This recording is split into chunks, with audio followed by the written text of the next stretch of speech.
बिस्मिल्लाहिर्रहमानिर्रहीम। तो मेरा नाम है डॉक्टर जहांगीर यासर और आज हम जिस मर्ज़ के ऊपर बात करने लगे हैं वो है कॉन्स्टिपेशन, यानी कि कब्ज़। कब्ज़ क्यों होती है, इसके होने की वजूहत और इसके इलाज के ऊपर हम बात करेंगे। क्योंकि जो कब्ज़ का मसला है ये तकरीबन 75% हमारे जो मुल्क है इसके अंदर बहुत ज़्यादा लोगों को जो कब्ज़ का मसला है। इसके लिए बहुत सारे दोस्तों ने मुझे जो ईमेल किए थे कि इसके ऊपर कोई तफसीली वीडियो की जाए। तो वीडियो शुरू करने से पहले अगर आपने मेरे इस चैनल डॉक्टर जहांगीर यासर को सब्सक्राइब नहीं किया तो सब्सक्राइब ज़रूर करें और साथ बेल आइकॉन को भी प्रेस करें ताकि जो मेरे नई आने वाली वीडियोज़ है उसके नोटिफिकेशन आपको मिलते रहें। अगर वीडियो पसंद आए तो लाइक या शेयर ज़रूर किया करें। तो बहुत सारे जो नौजवान हैं या किसी भी उम्र में हैं, बच्चे हैं, नौजवान हैं, कोई बूढ़े हैं, तकरीबन बहुत ज़्यादा जो लोग हैं ये कब्ज़ के मर्ज़ का शिकार रहते हैं, जिसकी वजह से उनके पेट के अंदर दर्द भी होता है, उनके पेट के अंदर गैस भी होती है, रिहाइड्रेशन भी उनके अंदर बहुत ज़्यादा होती है और बाद लोगों को ये उनका जो पेट है बहुत ज़्यादा तना रहता है और जो गंदी बदबूदार हवा का भी उनको अखराज होता है। तो कब्ज़ इस वजह से होती है कि जो हमारी जो बड़ी आंत होती है जो फजला को बाहर निकालती है उसके अंदर बहुत ज़्यादा सुस्ती आ जाती है।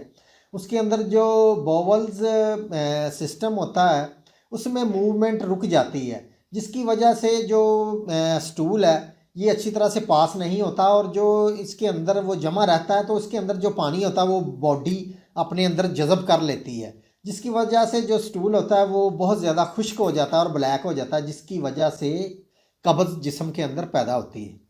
तो कब्ज़ होने की और भी बहुत सारी वजूहत है। ये जो हमारे अंदर जो बॉवल सिस्टम है ये क्यों काम नहीं करता, तो इसके पीछे बहुत सारी जो वजूहत हैं वो ये हैं कि जो लोग ज़्यादा तेज़ मिर्च मसालेदार चीज़ों का इस्तेमाल करते हैं और जो बाज़ारी चीज़ों का इस्तेमाल करते हैं और जो बहुत ज़्यादा फास्ट फूड का इस्तेमाल करते हैं। तो जो दफ्तरी लोग होते हैं ये ज़्यादातर बैठकर या 10 घंटे 8 घंटे तक बैठ के काम करते हैं और उसके बाद ये घर जाते हैं। घर जाके ये अच्छी तरह से जो टीवी के आगे बैठ जाते हैं, अपना खाना खाते हैं, खाने के बाद वो वॉक नहीं करते।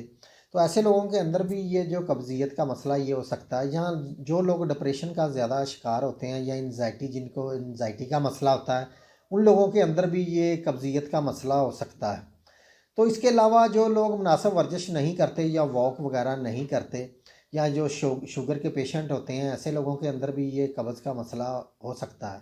या जिस्म के अंदर सफ़रा की ज़्यादती की वजह से या जिस्म के अंदर गर्मी खुश्की ज़्यादा होने की वजह से या जिगर के किसी अमराज की वजह से भी ये जो कब्ज़ का मसला है ये जिस्म के अंदर हो सकता है। तो इससे बहुत सारी पेचीदगियाँ जो जिस्म के अंदर पैदा होती हैं, जैसे हाई ब्लड प्रेशर का होना, इससे कब्ज़ ज़्यादा रहने की वजह से रिहाइड्रेशन का मसला हो सकता है, वॉमिटिंग का मसला हो सकता है, पेट के अंदर दर्द भी हो सकता है, पेट फूल भी सकता है, गंदी बदबूदार हवा का भी अखराज हो सकता है और इसके अलावा मतली और चक्कर वगैरह भी आ सकते हैं और जो टांगें हैं ये भी फूलना शुरू हो जाती है। बाज़ दफ़ा पेट के ऊपर सूजन भी इसके साथ बहुत ज़्यादा आ जाती है। चलते हैं इसके इलाज की तरफ। तो इसके इलाज में मैं आपको होम्योपैथिक की मेडिसिन से बताने लगा हूँ। तो इसमें जो पहली मेडिसिन है वो है नक्स वोमिका।